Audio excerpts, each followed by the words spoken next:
G'day there everyone, Daniel Anderson here. Now today we're going to take a look at how we go about sharing a SharePoint site with external users that don't have a Microsoft 365 account or a Microsoft account. So it's going to be using a process called OTP, or one-time passcode. So that's where a user that you're sharing a site with will get a code, and they use that code to verify their identity. So a lot of people, especially when you're sharing sites, you need to, and it's a good idea to understand what that experience is like for the people on the other end so that you can explain or troubleshoot or things like that. So let's have a look and step through that process. We can see here that I'm on a SharePoint communication site, and all we're going to do is we're going to use the sharing functionality out of SharePoint. So top right hand corner here, we've got the share button. When we click the share button, we've got this panel that slides out where we can share our site.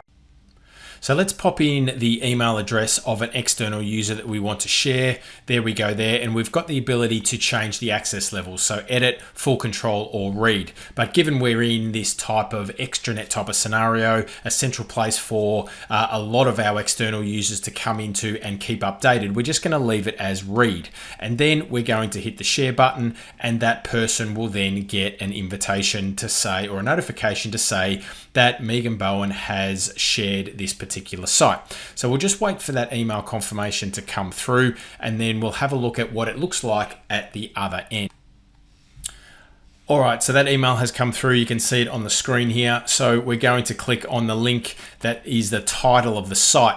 So that is going to then open up the site for us. Now, remembering that this person does not have a Microsoft account. So we've got this now here. Now what we need to do is we need to paste in our email address, and we're going to click next. Now you can see here that the next step in this verification process is to enter a code. So what Microsoft has just done, or SharePoint has just done, is send a verification code. So let's have a look at what that verification code email looks like. And you can see here is the verification code email. All the user needs to do is copy that code and paste that into the text box there, hit sign in, and they will have access to that SharePoint site that you have just shared with them. And given, depending on the level of access, then they will have that access.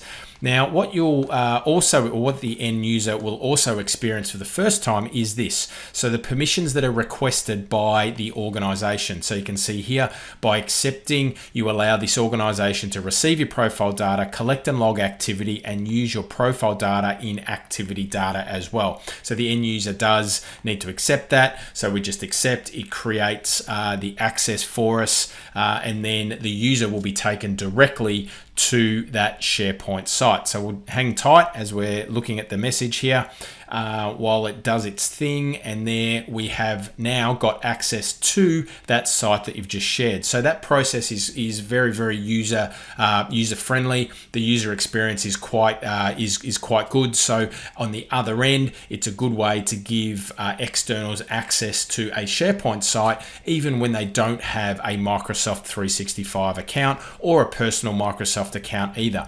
And you can see here, because I was given only read access, when I go into any part of the site, for example, this document library, I can't upload anything either. Okay, now let's have a look. If we drop back out into the site itself, I'm logged in as Megan.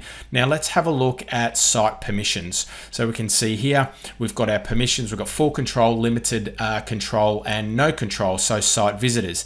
Now you can also see that that user, which was the dev1 account, has read access, okay? So we can manage the permission and the level of access here without having to resend anything. We can give that user now full edit access. So they have now been moved up into site members, and then that user, without having to do anything, so I'll just drag this back across, same user.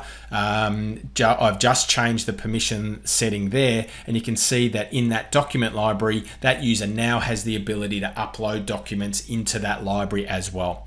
All right, right, so that's the experience of sharing a SharePoint site using the share button in the top right hand corner of a SharePoint site to a user that doesn't have a Microsoft 365 account or a Microsoft account, and it does use that OTP or one-time passcode, and the user experience is actually quite good. So there you go. I hope that brings you value. Thanks for watching, and I'll see you next time.